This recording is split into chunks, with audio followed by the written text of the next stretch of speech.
नमस्कार, आप देख रहे हैं के न्यूज इंडिया का खास कार्यक्रम देवभूमि का दंगल और मैं हूं आपके साथ गरिमा वाजपेयी। देवभूमि के दंगल में आज बात करेंगे पहले सावन की झड़ी स्मार्ट सिटी चौपट पड़ी।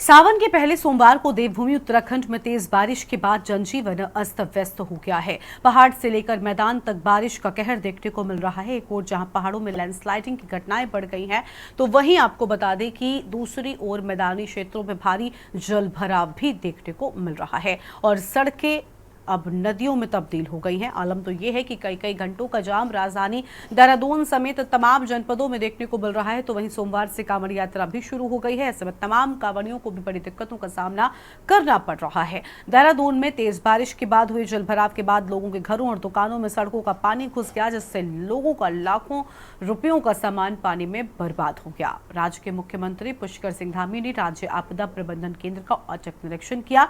मुख्यमंत्री ने अधिकारियों से भारी बारिश के कारण हुए नुकसान का जायजा लिया और साथ ही अधिकारियों को जरूरी निर्देश भी दे दिए हैं। वहीं देहरादून में हुए भारी जलभराव के बाद विपक्ष ने एक बार फिर से स्मार्ट सिटी के कार्यों पर सवाल खड़े कर दिए हैं।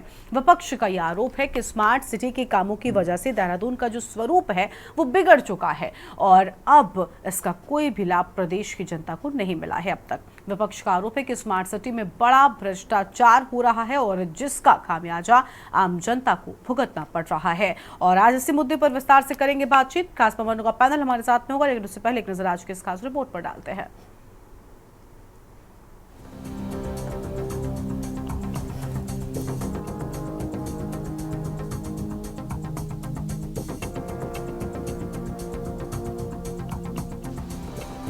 देवभूमि उत्तराखंड में सावन के पहले सोमवार से कांवड़ यात्रा की शुरुआत हो गई है।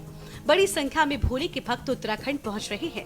इस दौरान प्रदेश में तेज बारिश के बाद जनजीवन अस्त व्यस्त हो गया है। पहाड़ से लेकर मैदान तक बारिश का कहर देखने को मिला है। एक ओर जहां पहाड़ों में लैंडस्लाइडिंग की घटनाएं बढ़ गई हैं, तो वहीं दूसरी ओर मैदानी क्षेत्रों में भारी जलभराव देखने को मिल रहा है।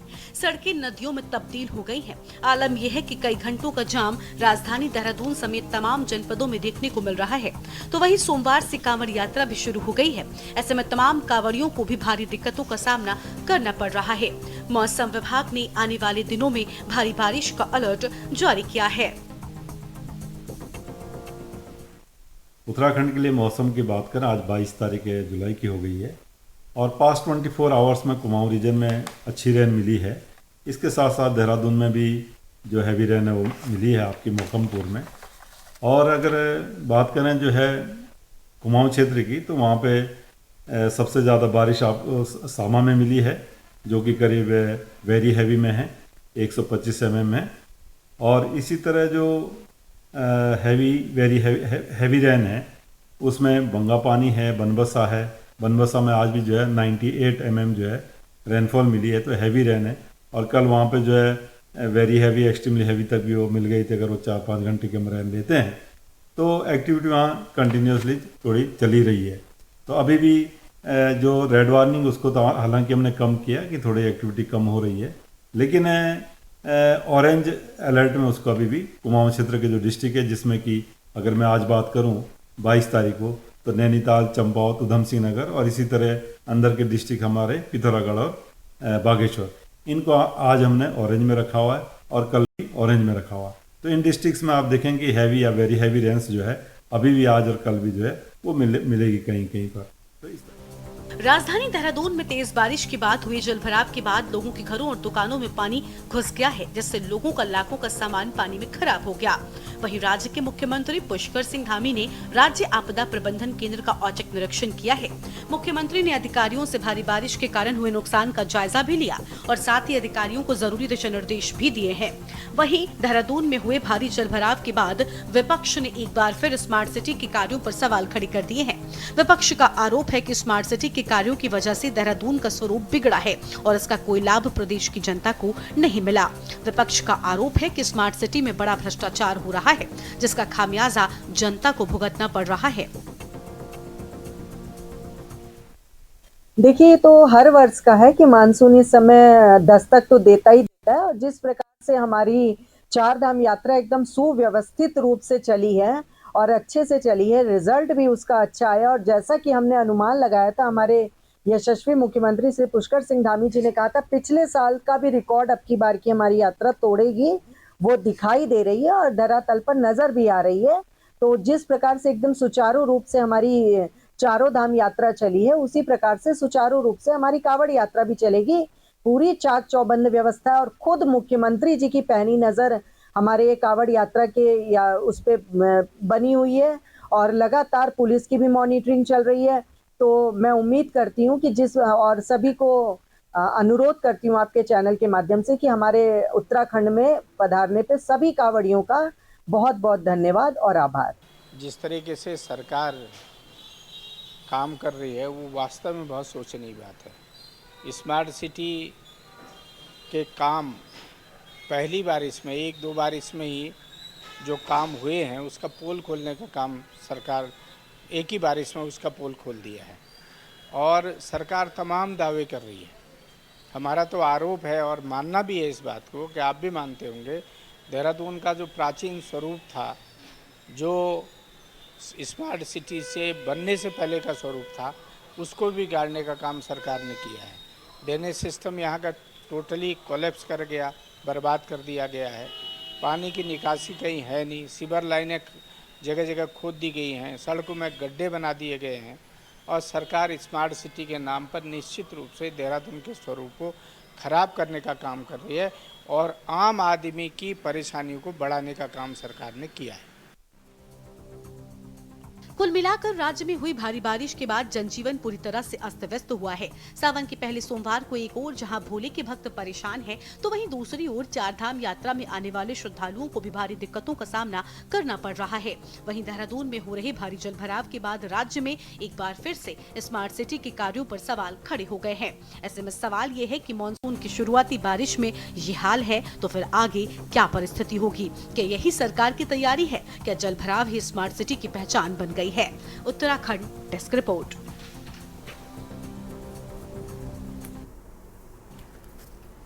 और देवभूमि के दंगल में आज इसी मुद्दे पर होगी विस्तार से बातचीत। खास मेहमानों का पैनल हमारे साथ में जुड़ चुका है, इनसे आपको रूबरू करवाते हैं। कमलेश रमन जी हमारे साथ में हैं, प्रदेश प्रवक्ता हैं भारतीय जनता पार्टी की ओर से, और शेषपाल सिंह बिष्ट जी हमारे साथ में हैं, प्रदेश प्रवक्ता है कांग्रेस पार्टी की ओर से। पीसी थपलियाल जी हमारे साथ में हैं, वरिष्ठ नेता उत्तराखंड क्रांति दल की ओर से, और वरिष्ठ पत्रकार हमारे साथ में है कुलदीप राणा जी। बहुत स्वागत आप सभी मेहमानों का। चर्चा की शुरुआत हम कमलेश रमन जी के साथ में कर लेते हैं। कमलेश जी, देखिए सावन का पहला सोमवार है, बड़ा अच्छा दिन है और बड़ी पौराणिक मान्यताएं होती हैं, ऐतिहासिक रूप से कह ले, किसी भी तरह से कह ले, आज का दिन बड़ा अच्छा है। लेकिन सबसे बड़ी बात यह कि सर, जब पुण्य कमाने के लिए, मनोकामनाओं की पूर्ति के लिए भक्त घरों से निकले ना, तो सड़कों पर जो हालात थे वो बड़े खराब थे। अब आप बताइए कि इसमें आखिर सरकार रोड़ा क्यों बन रही है? एक तरफ सावन का महीना और दूसरी ओर आम भक्तों के लिए, आम राहगीरों के लिए सड़कों पर इतनी समस्याएं। स्मार्ट सिटी का सपना कहां चकनाचूर हुआ?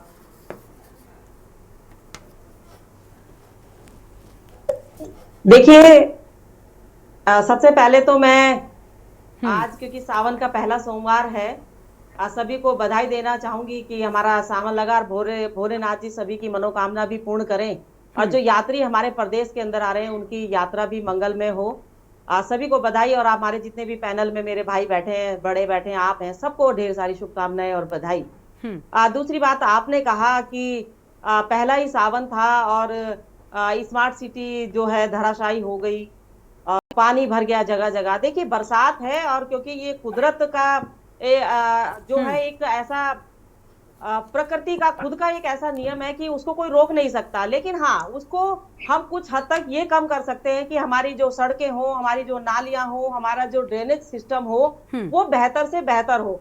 और भारतीय जनता पार्टी की सरकार ने पूरी ये कोशिश करी है, चुनाव इससे पहले ही, हमारी बरसात से पहले ही उन्होंने पूरी कोशिश करी है कि जो हमारे नाले थे, जो हमारी नालियां थी, जो तमाम जहां से हमारा ड्रेनेज सिस्टम बाहर निकलना था, उनको सफाई करने का जो काम उन्होंने किया है, मुझे लगता है कि कुछ हद तक, कम से कम शहर के अंदर जो है इसमें निजात मिली है। लेकिन हाँ, जिस वक्त भारी तादाद में बारिश होती है, क्योंकि वो पानी और जो सिस्टम है, हमारा जो नालियों का सिस्टम है, जो सड़क का सिस्टम है, वहां तक जाने में थोड़ा सा टाइम लग जाता है, इसीलिए वो थोड़ा सा भराव दिखाई देता है एक आध घंटे के लिए। लेकिन आपने देखा होगा कि जैसे ही सड़कों में और यहाँ बरसात बंद होती है देहरादून के अंदर, सड़क का पानी आधा घंटे कहाँ जाता है, कहाँ नहीं जाता है, कुछ पता नहीं चलता। वो सीधा ड्रेनेज सिस्टम के माध्यम से नदी में पहुंचने का काम करता है। तो मुझे लगता है काफी बेहतर जो स्मार्ट सिटी के अंदर जो काम हुए थे।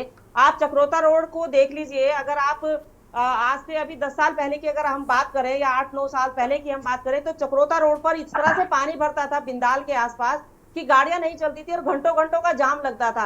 राजपुर रोड की अगर ऊपर हम जाने की बात करेंगे तो वहां पर आपको दिखाई देगा, सर्वे चौक के ऊपर जहां पे इस समय आपको बिल्कुल चारों तरफ खुला खुला नजर आता है, वहां पर पानी का तालाब भरा रहता था। आप अगर बिंदाल की इधर की तरफ जाना चाहेंगे, अगर हरिद्वार रोड की तरफ, तो आप विधानसभा से पहले देखेंगे, जहां पे विधानसभा से पहले जो ढाल है, जहां पर हमारे धरना प्रदर्शनकारी भी रुक जाते हैं, वहां पर आपने देखा होगा कि पानी कम से कम एक एक दिन भरा रहता था। लेकिन आज जैसे ही बरसात रुकती है 10 से 15 मिनट के बाद वहां पानी नहीं दिखाई देता, सड़क बिल्कुल सूखी नजर आती है। आप अगर अभी पूरे शहर के अंदर घूम के देखेंगे तो कहीं भी आपको पानी का भराव नजर नहीं आएगा। ठीक है। लेकिन क्योंकि बारिश है और सावन का महीना है, और मुझे लगता है कि ईश्वर अब बारिश हमें ज्यादा से ज्यादा दे तो बेहतर है। जो हमारी व्यवस्थाएं है, जो हमारा संसाधन है, उसमें माननीय मुख्यमंत्री जी मॉनिटरिंग कर रहे हैं। उसमें हमारा जो आपदा प्रबंधन का जो पूरा सिस्टम है, जो उन्होंने नंबर दिए हैं कि तुरंत जो है हमें अगर कहीं पर कोई दिक्कत परेशानी है या पानी की कोई परेशानी आ रही है, किसी के घरों में पानी अगर घुस जाता है, तो यहाँ पर नंबरों पे हमें फोन करने का काम करें। उसमें हमारा नगर निगम है, उसमें हमारा सिंचाई विभाग है, PWD है, तमाम वो ऐसे हमारे महकमे हैं जो इस पे इस समय बिल्कुल मुस्तैद तरीके से बैठे हैं। तो मुझे लगता है कि बहुत ही बेहतर तरीके से उत्तराखंड की जो हमारी खासकर देहरादून की अगर मैं बात करूं तो बहुत अच्छा चल रहा है। रही बात पहाड़ों की, तो पहाड़ों में अगर हमारे यहाँ, क्योंकि आपको पता है कि भौगोलिक परिस्थिति के कारण किस तरीके से पहाड़ गिरते हैं, दरकते हैं, और बरसात होती है तो बरसात में और ज्यादा तेजी से वो गिरने का काम होते हैं। लेकिन वहां सरकार ने पहले ही सड़कों के पास जो है क्रेन और डोजर खड़े किए हैं कि अगर कहीं इस तरह की घटना कहीं घटती है, हमारे पहाड़ दरकते हैं, लैंडस्लाइड होता है, तो उनको हटाने का काम तुरंत जो है वहां का हमारा प्रशासन और शासन कर रहा है। तो मुझे लगता है कि बहुत देखिए कमलेश जी, सबसे पहले तो मैं ये नहीं कह रही थी कि किसी भी विभाग की ओर से काम नहीं किया जा रहा। हम तो उस बड़े प्रोजेक्ट की बात कर रहे थे जिस प्रोजेक्ट के तहत आपने तस्वीर बदलने के दावे किए थे।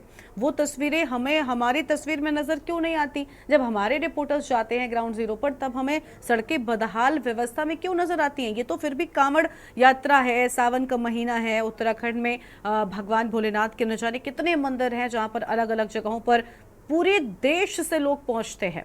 आप सोचिए उत्तराखंड का क्या कुछ लेकर आप वो साथ में जाते होंगे, किस तरीके की छवि उत्तराखंड की बनती होगी। इन चीजों को ध्यान देना बहुत जरूरी है। ठीक है कमलेश जी, बिल्कुल लौटते हैं आपके पास में। कांग्रेस प्रवक्ता कमलेश रमन जी हमारे साथ में हैं, उनका रुख कर लेते हैं।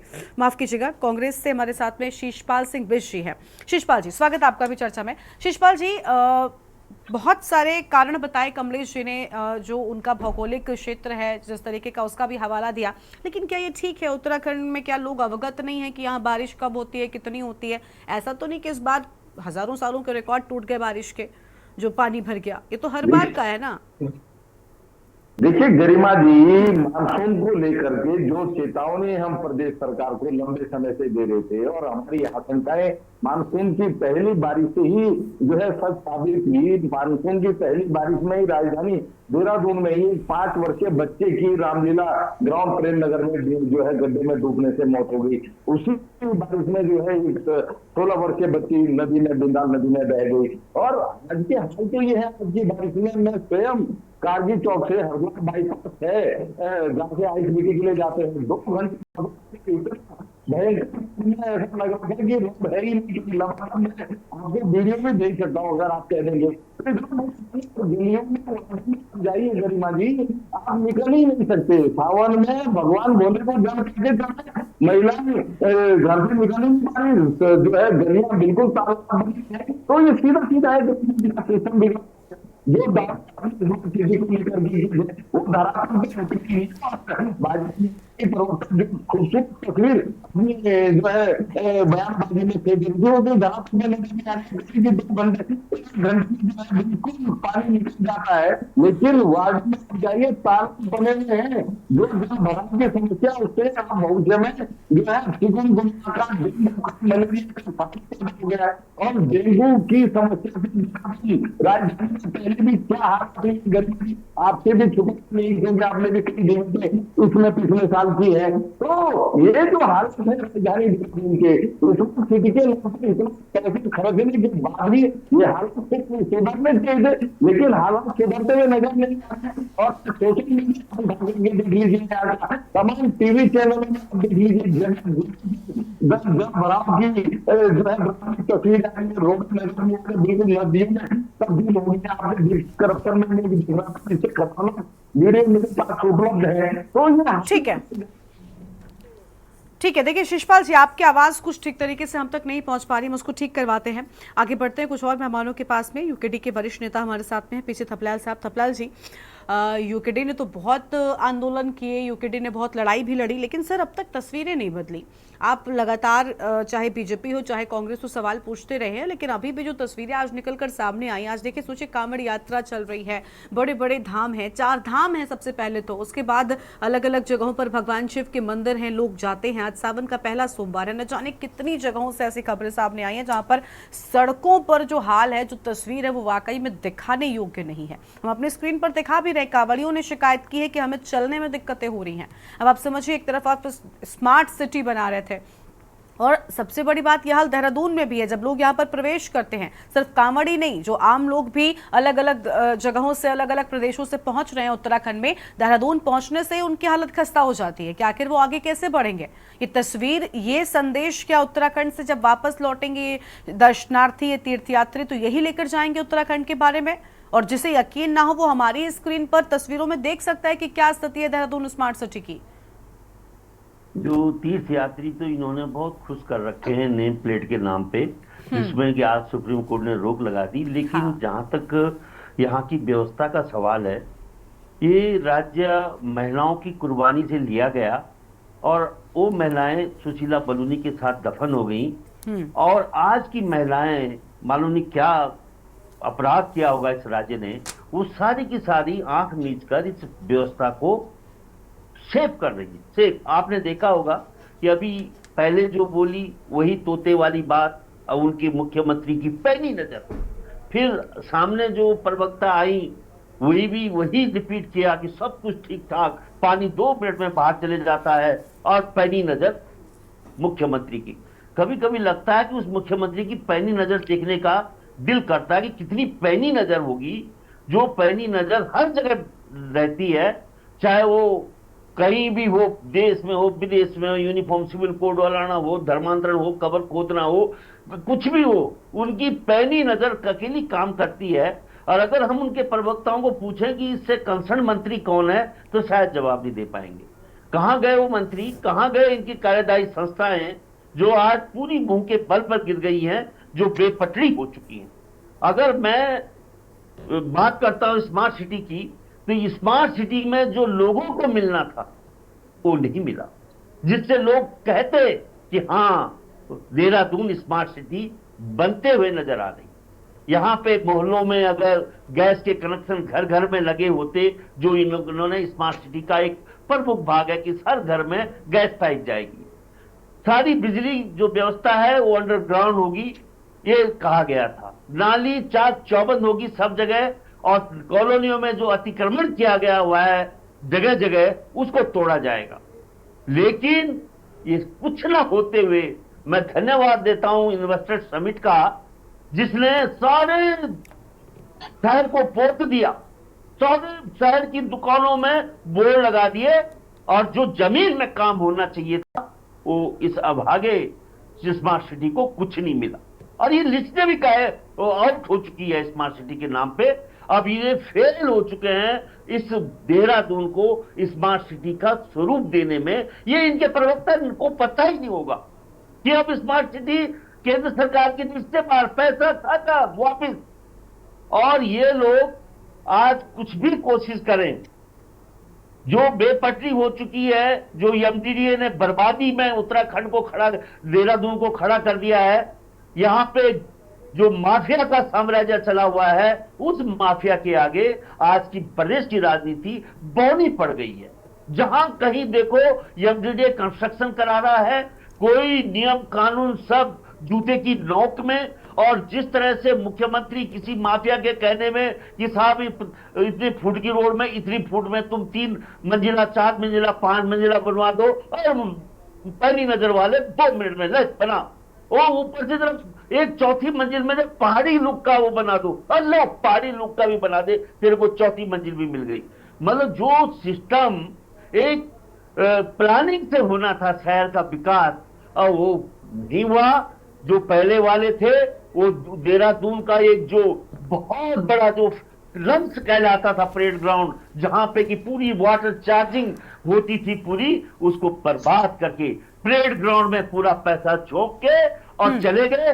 और अब जहां कहीं पानी भराव हो रहा है, कहीं कोई डूब रहा है, वहां पे मुख्यमंत्री की पैनी नजर खड़ी हो जा रही है। उसके बाद जनता के धाक के 3 पार किसको कहें? यहां तो सरकार नाम की चीज ही नहीं है। ऐसे लोगों के हाथ में सरकार दे दी गई है जिनको, ठीक है, अगर वो प्रधान बनते तो एक ग्राम प्रधान बनने के लायक नहीं है। वो लोग आज हमारे भाग्य विधाता बनेंगे, अब उनका प्रोजेक्ट हमारी महिलाएं कर रही। ठीक है सर, लौटेंगे आपके पास में। कुलदीप जी हमारे साथ में। कुलदीप जी, तैयारियों की पोल पूरी तरीके से खुल चुकी है। आज की ही जो तस्वीरें हमारे संवाददाताओं ने ग्राउंड जीरो पर जाकर कैप्चर की, वाकई सर बड़ी परेशान कर देने वाली है। उत्तराखंड की भौगोलिक स्थिति से न सिर्फ प्रदेश की सरकार बल्कि प्रदेश के आम लोग भी वाकिफ है, और बाहरी लोग भी जानते हैं कि उत्तराखंड में कुछ चीजें हैं जो बड़ी स्वाभाविक है। लेकिन क्या सड़कें टूटी पड़ी रहेंगी स्मार्ट सिटी के नाम पर? एक ही सड़क को 4 बार आप तोड़फोड़ कर डालेंगे और वो वैसी की वैसी पड़ी रहेंगी, उसके बाद ठीक नहीं की जाएंगी। कांवड़ यात्रा में दावे आपने कर दिए कि हमने कांवड़ियों के लिए बहुत विशेष इंतजाम किए हैं। एक तरफ आप तुरंत आगे रहते हैं, उत्तर प्रदेश में नेम प्लेट का मुद्दा उठा, उत्तराखंड में भी समर्थन मिल गया, लेकिन सर सड़कों का ये बुरा हाल क्यों है? किसको जिम्मेदार मानते हैं आप, और कहां पर ये जो विकास के अधूरे काम पड़े रह जाते हैं जो वाकई में इतने हद तक खराब हो जाते हैं कि उनको फिर से ग्राउंड जीरो से शुरू करना पड़ता है? इनके पीछे कौन जिम्मेदार है, किसकी लापरवाही है? देखिए गरिमा, आप तो सिर्फ विजुअल देख रहे हैं। हम लोग जितने लोग यहाँ पैनल में हैं देहरादून से, हम लोग तो इसको जी रहे हैं। बिल्कुल। कमलेश रमन जी भी जानती हैं, जो भाजपा प्रवक्ता हैं, कि वो अपने घर से भाजपा कार्यालय कैसे पहुंची होंगी, है ना। तो हम लोग तो उसको जी रहे हैं। और ये बात अभी बहुत कमलेश रमन जी ने कहा कि हाँ, मुख्यमंत्री की पैनी नजर है। बिल्कुल पैनी नजर है। उनके पास अब कोई उपचार भी नहीं, दूसरा कोई विकल्प भी नहीं है कि वो घटनाओं पर अब पैनी नजर रख सकें उसके अलावा, क्योंकि अगर यही पैनी नजर उन्होंने अपने अधिकारियों पर रखी होती तो आज ये दिन नहीं देखना पड़ता उनको, ना ही उनको और ना ही राज्य की जनता को ये दिन देखना पड़ता। ठीक है। दूसरी चीज ये है कि देखिए गरिमा, हमने स्मार्ट सिटी के कार्यों को लेकर के लगभग हम 2-2.5 साल से लगातार, और आपने तो इसको, आपके कई चैनल ने तो इसको लगातार बड़ी प्रमुखता के साथ उठाया है इस मुद्दे को। कई बार हमने इसमें बहस की, कई बार चर्चाएं की। अब तो ऐसा लग रहा है कि हम भी थक गए, लेकिन जो सिस्टम के भ्रष्टाचारी हैं वो नहीं थके। तो इतना हौसला कहां से लेकर के आते हैं, ये कभी कभी बड़ा आश्चर्य मुझे होता है। मैं आपको एक बड़े हास्यास्पद बात बताऊं कि मेरा जो निवास स्थान है उसकी जो मुख्य रोड है वो स्मार्ट सिटी के कार्यालय के सामने से होकर गुजरती है। और मजेदार बात यह है कि स्मार्ट सिटी के कार्यालय के सामने जो एक तरीके से नाली है, जो ड्रेनेज है, वो हमेशा पानी भरे में जल भराव रहता है। ठीक है। पिछले साल वो पूरी नाली तोड़ करके नई नाली बनाई गई थी, उसके बावजूद भी इस बार हाल जो है उसका वैसे का वैसे ही है। ठीक। तो ये तो क्या कहें, आंगन में हाल है उनका। ठीक है। चिराग तले अंधेरा वाली बात है, तो पूरे शहर का क्या हाल होगा। दूसरी बात यह है कि ठीक है, कमलेश जी ने बहुत अच्छी बात कही कि भाई इस शहर में पानी नहीं रुकता है। वो हम में से सबसे पुरानी वो शायद इस शहर की रहने वाली हैं, क्योंकि बाकी लोग तो उत्तराखंड के पहाड़ी क्षेत्रों से देहरादून आए, लेकिन वो क्योंकि देहरादून की पुरानी वासी हैं, तो अब वो ये बेहतर उन्होंने अच्छी बात कही। तो सवाल ये उठता है कि बदला क्या फिर, क्योंकि पानी तो पहले भी निकल जाता था जब स्मार्ट सिटी नहीं था, और पानी आज भी निकल जा रहा है। तो फिर बदला क्या? इतने हजारों करोड़ रुपए खर्च करने के बाद, इतनी बड़ी योजना लगाने के बाद शहर में बदला क्या? आज जिस प्रकार का माहौल देखने को मिलता है, जिस प्रकार की चीजें देखने को मिलती है, इसका खामियाजा राजनीतिक दलों को ही भुगतना पड़े, क्योंकि जवाबदेही जनता के प्रति उन्हीं की होती है। ठीक, लेकिन समस्या क्या है कि हमारे राजनीतिक दल इस बात को नहीं समझ रहे। यहाँ पर अभी भाजपा प्रवक्ता ने जिस प्रकार से चीजों को लेकर के अपनी सरकार का बचाव किया, वो ये भूल गई कि वो सरकार का बचाव नहीं कर रही हैं, वो उन तमाम भ्रष्ट अधिकारियों का बचाव कर रही हैं जो इन तमाम सारी चीजों के पीछे हैं, और सरकार की ओट में वो अपना ये भ्रष्टाचार का जो उनका एक तरीके से धंधा चल रहा है यहाँ पे राज्य में, वो बड़ी प्रमुखता से चला रहे हैं। ठीक है, और ये बात मैं इसलिए कह रहा हूँ भ्रष्टाचार का, क्योंकि हम प्रदेश के सूबे के जो मुख्यमंत्री हैं पुष्कर सिंह धामी, उन्होंने जिस प्रकार से विजिलेंस को आदेश दे रखे हैं भ्रष्टाचारियों पे, और जिस तरीके से हर महीने कोई ना कोई भ्रष्टाचारी पकड़ा जा रहा है, ठीक है ना, तो भ्रष्टाचार भी यहीं हो रहा है, भ्रष्टाचारी भी यहीं पकड़ा जा रहा है, पकड़ने वाली एजेंसी भी उत्तराखंड की है, सब कुछ यहीं का है। ठीक है ना, उसके बावजूद भी हाल ये है कि हम व्यवस्थाओं को लेकर के, सरकार चीजों को लेकर के समझ नहीं पा रहे। अब यहाँ एक महत्वपूर्ण बात हो जाती है, कांग्रेस प्रवक्ता ने बहुत सही चीजें उठाई राज्यों को लेकर के। देखिए, क्योंकि अब 7 साल उत्तराखंड के सरकार सत्ता में भाजपा को हो गए, तो कम से कम 70% सवाल तो भाजपा की सत्ता से पूछे जा सकते हैं। बिल्कुल सर, बिल्कुल, क्योंकि अभी 30% हम उनको कांग्रेस की तरफ से लिबर्टी दे सकते हैं, ठीक है ना, विपक्ष की लिबर्टी दे सकते हैं, कांग्रेस की लिबर्टी नहीं दे सकता मैं। कब तक उन चीजों को गिनाते रहेंगे ना, क्योंकि हर बार ये कहकर पल्ला झाड़ा जाता है। अब मुझे लगता है डबल इंजन की सरकार आप हैं, सब कुछ आपके साथ में है, लंबे वक्त से आप हैं, तो फिर तो आपका पलड़ा भारी और आपसे ही उम्मीदें हैं। ठीक है सर, आपके पास लौटेंगे, वापस अपनी चर्चा की शुरुआत करेंगे। फिलहाल देवभूमि के दंगल में एक छोटे से ब्रेक के लिए आप रुक रहे हैं, चल लौटता है। आप देख रहे हैं के न्यूज, खबरों का सारथी।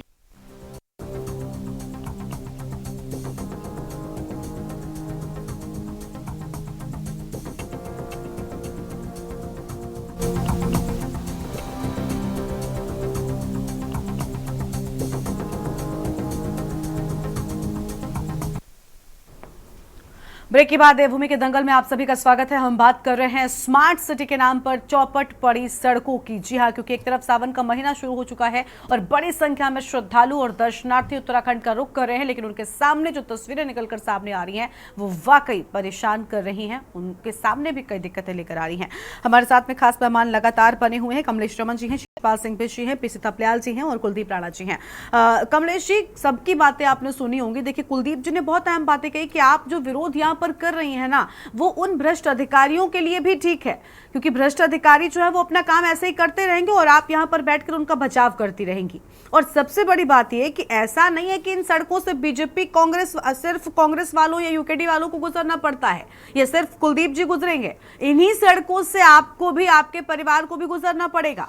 इन्हीं सड़कों से कोई आपका परिचित व्यक्ति भी आएगा ना तो गुजर कर जाएगा। ये रास्ते सबके लिए हैं, तो कम से कम प्रदेश हित में, खुद के हित में, जनहित में तो इस तरीके की चीजों को उठाना चाहिए ना। और क्या वजह है कि ऐसा तो नहीं भौगोलिक परिस्थितियों की मैं पहले भी बात कर रही थी, कुछ नया हो गया, अचानक से एकदम से बारिश आ गई। क्यों आखिर अधिकारी जो भ्रष्ट है उन पर सरकार के लोग डंडा नहीं चलाते? क्यों आखिर इन भ्रष्ट अधिकारियों को बचाव उनका किया जाता रहता है? क्योंकि अगर ना किया जाए तो कहीं ना कहीं आज इस मुद्दे पर हम चर्चा न करें। सोचिए कितनी बड़ी संख्या में उत्तराखंड में 4 धाम है सबसे पहले तो, और सावन के महीने में केदारनाथ मंदिर में ही कितने सारे लोग पहुंच रहे हैं, रिकॉर्ड टूट रहा है। अब ये लोग क्या हवा में उड़कर थोड़ी जा रहे हैं, जमीन से ही जा रहे हैं, और जमीन की ये स्थिति है। बिल्कुल बिल्कुल गरिमा जी, आपने बिल्कुल सही कहा, और कुलदीप भाई ने भी बहुत अच्छी बात कही कि बदलाव क्या हुआ।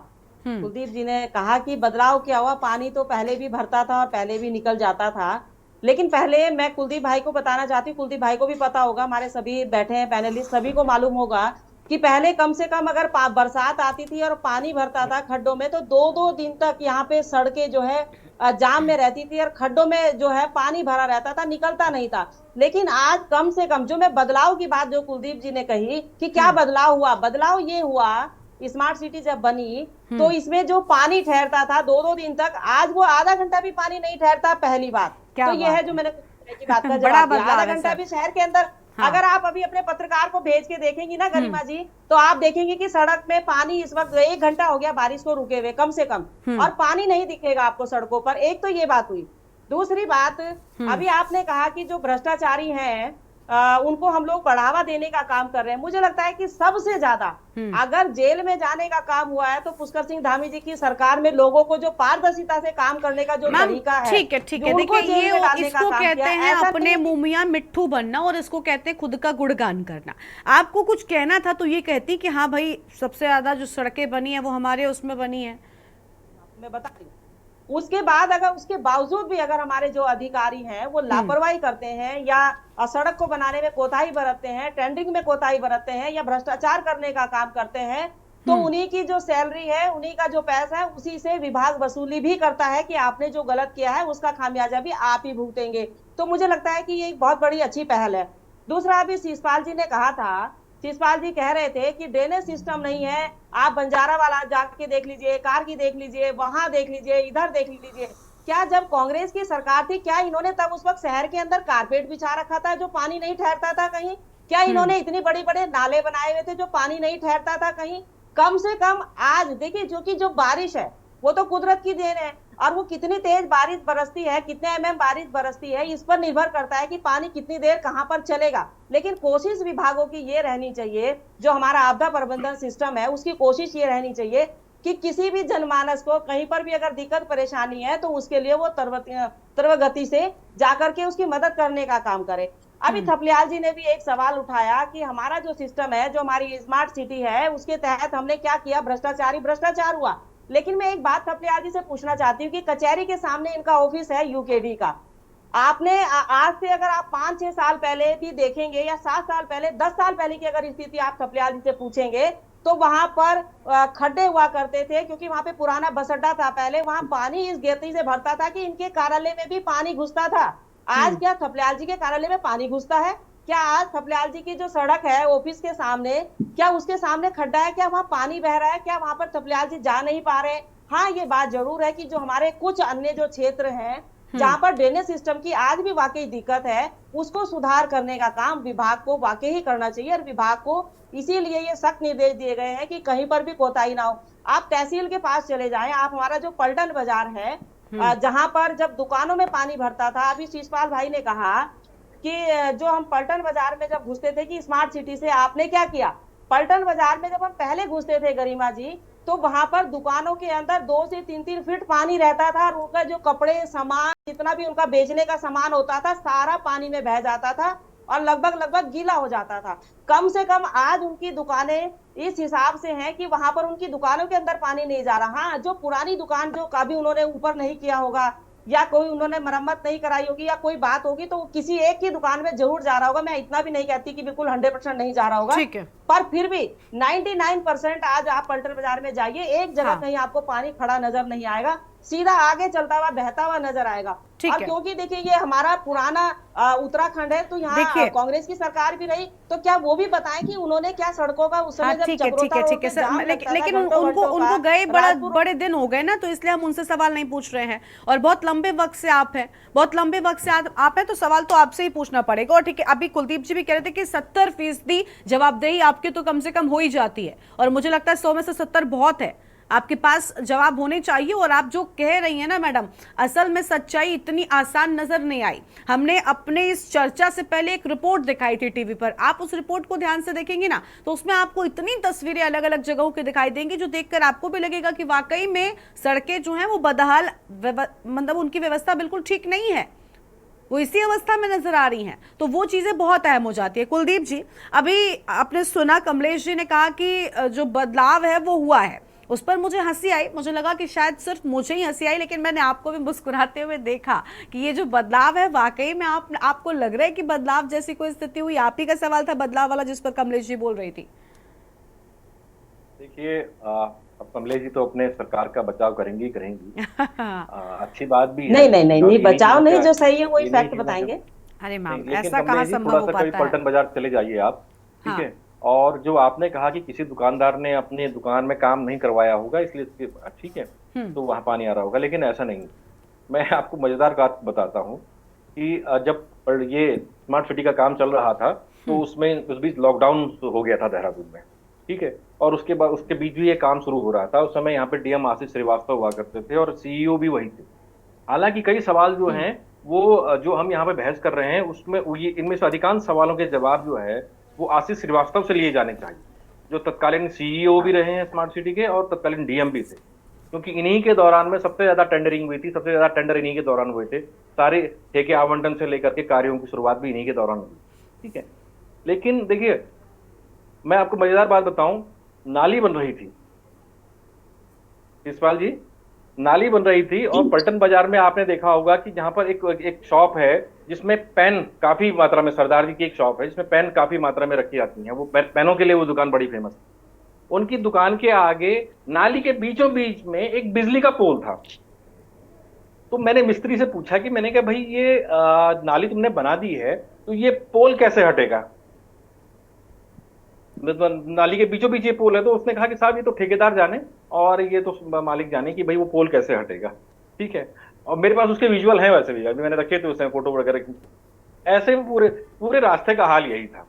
वहीं नीचे थोड़ा सा आगे जब हम कोतवाली की तरफ पहुंचते हैं तो आलम ये है कि सरकार को इन्होंने दिखाने के लिए नालियां तो बना दी, लेकिन नालियां पूरी तरीके से नहीं बनाई। कई जगह नालियां बंद हैं, चौक नहीं है, नालियां बंद हैं। ठीक है, ठीक है, ये स्थिति तो यहां पर है।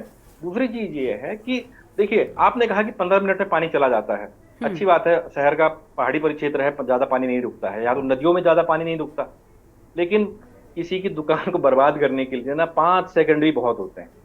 5 सेकंड अगर किसी की दुकान में पानी चला गया ना, उसका सारा व्यापार खत्म हो जाएगा। ठीक है, कितना रेवेन्यू हमें अपने पलटन बाजार से या अपने दुकानदार व्यापारी भाइयों से मिलता है। ठीक, तीसरी चीज ये कि आपने कहा कि यहाँ बारिश होती है, सारी चीजें हैं और हमने इतना अच्छा कर दिया, तो क्या हम दून वासियों को, राज्यवासियों को क्या इन्हीं चीजों से इतने में ही संतोष करना होगा? जब डीपीआर बनती है, जब बजट आवंटन होता है तो वो तो पूरा 100% होता है। तो जब बजट 100% आ रहा है तो कार्यों की जो गुणवत्ता है वो 40-50% क्यों है, वो 100% क्यों नहीं? ठीक, कितने मंत्री हमारे इस बरसात में बाहर आकर के गए? निसंदेह इसमें मैं एक बात यहाँ जरूर कहूंगा कि देहरादून की जो डीएम है महिला अधिकारी हैं, लेकिन मैंने इतने किसी अधिकारी को इतना शहर में भ्रमण करते हुए, इतना फील्ड सर्वे करते हुए नहीं देखा। मुझे भी यहाँ पे कम से कम 15-16 साल देहरादून में हो गए हैं पत्रकारिता करते हुए। पुरुष अधिकारी भी बरसात में तो छोड़िए, मतलब वो सामान्य मौसम में भी बाहर नहीं जाते थे, लेकिन कम से कम इतना है कि देहरादून की जो डीएम है सोनिका, ये फील्ड पर होती है, चाहे बरसात हो गर्मी हो, ये फील्ड पर जाती है, ये अच्छी बात है। लेकिन समस्या क्या है कि अब इस नालियों की सफाई भी, कितनी नालियों की सफाई, कहाँ की नालियों की सफाई? ठीक है, सारी नालियां कवर कर दी गई हैं। यहीं देहरादून में जो आर्मी का सब एरिया है यहाँ पे कैंटोनमेंट का, वहां आप देखिए कि ड्रेनेज की व्यवस्था कैसे होती। जहां जितना ज्यादा मात्रा में पानी आता था वहां उतनी गहरी नालियां बनाई गई, ऊपर से उनको कवर किया गया, लेकिन उनके पानी की निकासी के लिए। और वहां आप कह रहे हैं ना कि 15 मिनट, वहां तो 5 सेकंड ही पानी नहीं रुकता है, क्योंकि हम उन रास्तों से गुजरते हैं, देखते हैं। ठीक है, तो ये तो देखिए प्लानिंग करने की जरूरत है कि जिन अधिकारियों के, जिन मंत्रियों के ने वो प्लान बनाया है, जो इंजीनियर वहां बैठ के प्लान बना रहे हैं, ठीक है, फिर तो उत्तराखंड में और बिहार की स्थितियों में क्या फर्क रह जाएगा? वहां भी धड़ाधड़ पुल गिर रहे हैं, बस ये है कि वहां पुल गिर रहे हैं, हमारे यहाँ नालियां भर रही हैं, सड़कें भर रही हैं, है ना। अब सरकार को एक नई योजना चलानी चाहिए कि नाव वगैरह का भी कुछ सब्सिडी वगैरह करे, तो बरसात में हम भी नाव का आनंद लें, ऑफिस आए कैकिंग करते हुए यहाँ से। बिल्कुल बिल्कुल, बढ़िया तंज आपने कसा है। शिषपाल जी, क्या लग रहा है, अब नाव से ही चलना पड़ेगा? निश्चित तौर पर नाव से चलने के अलावा ऑप्शन ही नहीं है शहर के लोगों के पास। और भाजपा की प्रवक्ता नहीं करना चाहती है। अभी ये कह रही थी, पलटन बाजार के उदाहरण दे रही थी, पलटन बाजार की छोड़िए, नगर निगम देहरादून के प्रांगण की तस्वीरें अखबारों में बड़े बड़े फोटो के साथ छपी कि वहां जल भराव की इतनी दिक्कत थी कि एमएनए खुद परेशान थे कि ये क्या हो रहा है शहर में। तो आप बाकी शहर की स्थिति का अंदाजा लगा सकती हैं। और अभी मैं आमंत्रित कर रहा हूँ कमलेश जी को, और आपको भी गरिमा जी अपनी टीम भेजिए, मैं दिखाता हूँ वार्डों में, गलियों में जल भराव की क्या स्थिति है। ये कह रही 15 मिनट में वहां सप्ताह भर तक पानी नहीं निकल रहा है। और जो प्राकृतिक सिस्टम था यहाँ जल निकासी का, वो स्मार्ट सिटी के कामों ने जो है इतने बुरी तरीके से प्रभावित कर दिया है, क्योंकि जगह जगह खुदान हो रखा है, काम पूरे नहीं हो रहे। आराघर चौक पे ही नालियां देख ली, जगह जगह से चौक हुई पड़ी है। और मैं डेली आते जाते देखता हूँ कि भाई इस शहर के बीच में तो कम कम से कम आपको युद्ध स्तर पे काम पूरे कर देने चाहिए थे। लेकिन जो विभागीय भ्रष्टाचार है उसकी बात कांग्रेस ने तो लगातार की ही की है, लेकिन भाजपा के जो धर्मपुर के विधायक हैं, जो राजपुर के विधायक हैं, वो भी सरकार को कई बार पत्र लिख चुके हैं कि यहाँ काम ही नहीं हो रहे जैसे काम होने चाहिए थे।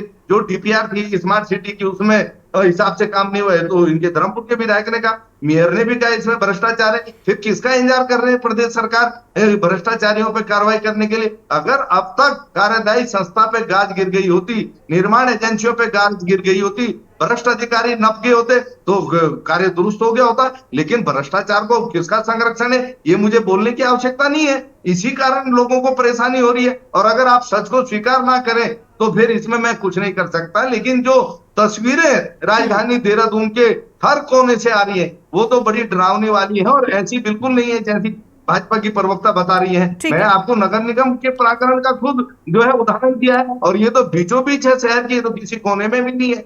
आप आईसीबीटी चले जाइए, और जहां आप इसकी कह रही थी अभी विधानसभा से पहले की वहां पर जो है 2-2 दिन तक पानी जमा रहता था, आज भी वहां स्थिति जस की तस है। डेली अखबारों में छप रहा है, अगर आप अखबार नहीं पढ़ रहे हैं, अगर आप अखबार में कमलेश जी मैं फोटो भेज दूंगा, वीडियो भी भेज दूंगा, आप देख लेना। जहाँ पर जमा हो रहा है वहां पर क्यों हो रहा है ये भी तो बड़ा सवाल है ना।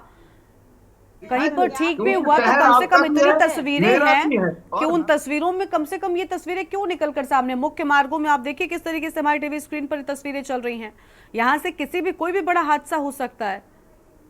और जिस तरीके से प्रॉपर तरीके से गुणवत्ता से काम होने चाहिए थे, समय पे होने चाहिए थे, वो अगर होते तो ये परेशानी ना होती। हमने तो वो समय भी सीधा सीधा मतलब है स्मार्ट सिटी के नाम पर जो आपने दावे किए, जो बयानबाजी की, उस हिसाब से अगर आपने काम किया होता। कमलेश जी देखिए, आपने वो समय देखा इसीलिए आज वो बाहर है सत्ता से, ठीक है। आपने वो समय देखा, प्रदेश की जनता ने वो समय देखा, इसीलिए तो वो बाहर है ना। लेकिन अब दोबारा आप ये समय आम जनता को क्यों दिखा रही हैं? आपने देखा तो इस बात का बदला, या कांग्रेस ने किया तो आपको ये करने का लाइसेंस मिल गया? ये तर्क नहीं होता है कि इन्होंने तो ऐसा किया था, इनके समय पे तो 10 सड़कें खराब थी, हमारे में तो सिर्फ 5 हैं। कि नहीं भरा, आप चले और देखें विधानसभा के सामने। नहीं सर, हमने तस्वीरें हम तस्वीरें मैम दिखा रहे हैं ना। बिल्कुल बिल्कुल दिखाता हूँ, तो पूरे प्रदेश की जनता इस बात को देखती है। अभी आ रहे हैं, देखो तो इसलिए अगर झूठ बोलकर आरोप लगा करके टीवी पे मैं नहीं बोला भाई, अखबारों में जो तस्वीरें छपी है, टीवी चैनलों पे जो जन भराव की और देखिए वीडियो आ रहे हैं, वो झूठ आ रहा है, मतलब हम पानी भर रहे हैं पंप लगा करके, और तब जाकर के वो जन भराव की तस्वीर आ रही है। क्या बोलना चाहिए भाजपा की? ठीक है, देखिए आपस में बहस नहीं करनी है, आपस में बहस नहीं करनी है शिषपाल जी और कमलेश जी आपस में बहस नहीं करनी है। ये आरोप सिर्फ शिषपाल जी नहीं लगा रहे कि कांग्रेस पार्टी के, तो उन्होंने आप पर बड़े सारे आरोप लगा दिए। कोई पॉलिटिकल मुद्दा भी नहीं है, ये तो प्रदेश के विकास का मुद्दा है। और मैंने पहले भी कहा था कि अगर सड़क खराब होगी तो इसी सड़क से आपको भी गाड़ी चलाकर जाना है, ऐसा नहीं है कि आपके लिए अलग सड़क बन रही है। तो ये सोचकर काम कीजिए, होनी चाहिए। ठीक है, सरकार नहीं चलेगी, इसमें विपक्ष नहीं, इसमें तमाम जनमानस चलेगा। तो मुझे लगता है बिल्कुल बिल्कुल, लेकिन जवाब आप उस तरीके के नहीं दे रही ना। आप शिषपाल जी से जैसे अभी आप काउंटर कर रही हैं, शिषपाल जी कोई अपने घर की सड़क के लिए तो नहीं कह रहे ना। नहीं, तो एक आम सड़क की बात हो रही है। सिर्फ ये जवाब दिया उन्होंने, कहा विधानसभा के सामने आज भी पानी भरा। तो मैंने कहा चल के देख लीजिए डिबेट के बाद। कुलदीप जी कुछ कह रहे हैं, उनको सुनते जाते हैं। कुलदीप जी ठीक है, अभी आपस में बात नहीं, डिबेट आपस में नहीं है। प्लीज शिषपाल जी और कमलेश जी आपस में ही चर्चा नहीं करनी, और मेहमान भी हैं। कुलदीप जी बोलिए। कुलदीप जी आपकी आवाज नहीं मिल रही है जी। देखिए उत्तराखंड में जो वस्तु स्थिति है, मैं आपको बताऊं एक छोटा उदाहरण। देखिए राजधानी जो है वो पूरा प्रदेश का आईना होता है। अब राजधानी को देख करके, वहां की व्यवस्थाओं को देख करके आपको अंदाजा लगा सकते हैं कि प्रदेश का क्या हाल होगा, प्रदेश की व्यवस्थाएं कैसे होगी। राजधानी जहां गवर्नर बैठते हैं, जहां मुख्यमंत्री बैठते हैं, जहां पूरा मंत्रिमंडल बैठता है, पूरा शासन तंत्र बैठता है, चीफ सेक्रेटरी वहां बैठते हैं, ठीक है। उसके अलावा यहाँ तो आलम और भी अलग है कि कमिश्नर भी यहीं बैठते हैं, जिनको पहाड़ बैठना होता है, ठीक है। उसके बाद देहरादून का आलम यह है कि यहाँ पर देहरादून में देखिए डीएम है, एमडीडीए है, नगर निगम है, स्मार्ट सिटी है, ठीक है। इतनी एजेंसी ये शहरी क्षेत्र में है, ठीक। उसके बावजूद आलम यहाँ ये रहता है कि कभी आप सचिवालय के सामने चले जाइए तो ठीक सचिवालय के सामने, यहाँ पे पुलिस मुख्यालय के बगल में ही इतना बड़ा डस्टबिन वहां रखा हुआ है, और उससे कूड़ा जो है वो बाहर छलक रहा होता है, ठीक है ना, और वो अपनी कूड़ा जो है अपनी खूबसूरती बिखेर रहा होता है। ठीक, वो बिल्कुल गेट के पास है, सचिवालय के गेट के पास है, जहां से एसीएस रैंक के अब कहाँ ले जाए गुजरते हैं, कुलदीप जी, IAS ये भी रैंक बता गुजरते दीजिए हैं। उस डस्टबिन को। ठीक है ना। ठीक है। अब बाकी कहाँ सवाल तो ले अब जाए ऐसे ये ही भी बता दीजिए कि कहाँ ले जाना है, ये बता दीजिए। आपने नहीं, मैं अब देखिए आपने तो सलाह बाकी दे सारे दीजिए, सवालों अब की सब मर्यादा ही कुछ- अब कर सब दी है, कुछ मैं क्या सरकार को कहूं। बताया जाएगा क्या? अब सवालों को अब क्या डस्टबिन कहें, तो लगी सवाल ही गई खत्म हो शहर गए। के अंदर, नहीं तो ठीक कूड़ा है सड़कों में कुलदीप जी, नजर आप जल्दी से आएगा। बात जो को पूरा हमारे कीजिए, कुत्ते थपला हैं, साहब के वो पास कूड़े जाएंगे। को कुलदीप उठा के जी, फेंकते हैं। उनके कुलदीप जी। पास कूड़ा निस्तारण की व्यवस्था ही देखिए नहीं है। आपने अभी देखिए ये बहुत अच्छी बात है, कमलेश जी ने एक बात कही कि डस्टबिन कहाँ लगाएं। मैं आपसे गरिमा जी एक बार रिक्वेस्ट करना चाहूंगा कि चैनल से कि किसी दिन सिर्फ इस बात पर बहस की जाए, डिबेट रखें आप लोग कि देहरादून में कितने अंडरग्राउंड डस्टबिन का प्लान नगर निगम को दिया गया, बिल्कुल। कि किसी दिन इसी पर डिबेट रखी जाए। ठीक है ना, अंडरग्राउंड डस्टबिन को लेकर के, और कितने डस्टबिन लगे हैं, कितने नए मॉडिफाइड डस्टबिन आए हैं। ठीक है, इस पर जरूर डिबेट रखिएगा। मैं सिर्फ एक बात दे रहा हूं, एक उदाहरण रख रहा हूं कि जब सचिवालय के सामने ये आलम है, सचिवालय के भीतर आप जाएंगे तो जो मुख्यमंत्री की बिल्डिंग है, जिसमें मुख्यमंत्री का सचिवालय है, ठीक उसके पीछे कैंपस में ही उसके पीछे सारा कूड़ा बिखरा रहता है, दुर्गंध आती है वहां पे। ठीक, ये तो तब हाल है जब अब मैं सचिवालय के भीतर की बात कर रहा हूं। तो स्वाभाविक सी बात है कि बिल्कुल। और जिले देखिए में देखिए वो राजधानी तो में बहुत पानी हर होगा जगह और जगह पर पहाड़ों में हमारे जब कैमरामैन जब पहुंचे तो हमने भी देखा कि तस्वीरें वाकई जो निकल कर सामने आई बहुत परेशान करने वाली। और सोचिए कि इस वक्त पर जब आप कहते हैं कि उत्तराखंड एक ऐसी जगह है जहां पर टूरिस्ट भी बड़ी संख्या में आते हैं, और सबसे बड़ी बात वर्तमान में 4 धाम यात्रा चल रही है, गर्मियों का मौसम है, गर्मियों के मौसम में भी बहुत सारी बड़ी संख्या में जो तीर्थयात्रियों के साथ साथ जो टूरिस्ट ही आते हैं। आप सोचिए इस वक्त कितनी बड़ी संख्या में देश भर से लोग उत्तराखंड पहुंच रहे हैं, और क्या छवि उत्तराखंड की लेकर जाएंगे, क्या बताएंगे जब वो वापस अपने राज्य जाएंगे उत्तराखंड के बारे में। ये बड़ी बात है। ठीक है थपलाल साहब, डस्टबिन को लेकर बहुत अहम बात वैसे निकली है कि देखिए डस्टबिन कहां लगाएं, ये खुद सत्ता पक्ष के प्रवक्ता पूछ रही हैं। देखिए सत्ता पक्ष हमेशा जब कभी भी हम कोई समस्या उठाते हैं तो ये प्रूफ मांगते हैं, और प्रूफ ऐसा मांगते हैं कि ये शंकराचार्य को भी नहीं छोड़ते। मालूम नहीं, जब शंकराचार्य अगर ये बोलते हैं कि केदारनाथ का 228 किलो सोना कहाँ गया, तो वो बोलते प्रूफ दो। जब हम बोलते अब हैं कि आरोप VIP लगाएंगे का, तो प्रूफ भी तो चाहिए होंगे थपलियाल जी। अरे मैडम फिर पुलिस काय को रखी हुई है आपने? ठीक है, अगर ठीक है। हम आप पब्लिक आरोप को लगा प्रूफ रहे देना हैं है, तो आप सिद्ध करेंगे अरे ना। अरे आपने हम आरोप बोल लगाया तो आप फिर तो ये आप तो सरकार हो कुछ जाएंगे। नहीं करेगी। मैडम आप ठीक है पुलिस को कमलेश जी, खत्म कर कमलेश जी दीजिए। प्लीज बीच में नहीं, उनको बोलने दीजिए, वो काफी देर बाद में उनके पास पुलिस आई। ये ठीक है सरकार का पौनापन। हाँ, ठीक है, बोलिए, ऐसे थपला साहब, जवाब आप बोलिए। चाहिए कि जब तुम बोर्ड सवाल खड़ा कर रहे हो तो उसका निराकरण बताओ। फिर ये सरकार क्यों बैठी हुई है हेलीकॉप्टर लेकर राजा बन के हमारे ऊपर? ठीक है, ये क्यों बैठे हुए हैं शासक राजा बन के हमारे ऊपर? ठीक है थपला जो साहब आगे बढ़िए। बस जब ये नहीं मालूम हाँ। कि मतलब आज आप देखिए कि जो राज्य हमारे साथ बने थे आज उनकी राजधानियां देखो। ये मतलब अगर गूगल में बैठी हुई है घर में कमलेश जी, और जरा देखना छत्तीसगढ़ की राजधानी रायपुर का स्वरूप क्या है, जरा देखना कि झारखंड की रांची का क्या स्वरूप है। हम अब आगे ऐसे हैं कि आज हम गर्त में पड़ गए हैं इन नेताओं के कारण। ऐसे बड़े नेता हमारे सिर पे आ गए हैं जिनको ये नहीं मालूम कि क्या करना है क्या नहीं करना, केवल पैनी नजर के अलावा कुछ नहीं उनके पास। मतलब स्थिति ये है कि आपका एमडीडीए आतंक भ्रष्टाचार से डूबा हुआ है, और आप उसका बर्दाश्त नहीं कर सकते। जब हम शिकायत करते हैं तो आप मांगते हो प्रूफ दो, हमारी दुश्मनी बन जाती है जेई के साथ। वो जेई लड़ने आ जाता है घर में कि तुमने शिकायत की, बता। अरे जब हम हो तुम आप लोगों की बड़ा भारी व्यवस्था है, LIU है, CID है, पुलिस है, अब तुम हमसे पूछते हो कि प्रूफ दो। तुम्हारे आरोप पास भी तो आप ही ने डिपार्टमेंट लगाया। है नगर निगम का, आपने उनको बोल रहे हो कि बताओ कचरा डम कहाँ रखे, हमारे सिर पे रख दो, बाकी कहाँ रखे, रखा हुआ है। हम पूरे शहर में हम उसकी बात कर रहे हैं कि साहब निकासी अब पानी, लेकिन कोई भी शहर की अगर पहचान होती है तो जब आदमी घुसता है तो उसको मालूम पड़ता है कि ये शहर किसी बिजनेरी लोगों द्वारा डेवलप शहर है। जैसे चंडीगढ़ जाते हैं हमें महसूस होता है कि हम चंडीगढ़ में आए हैं। यहाँ पे देखिए बेतरतीब कंस्ट्रक्शन चल रहा है।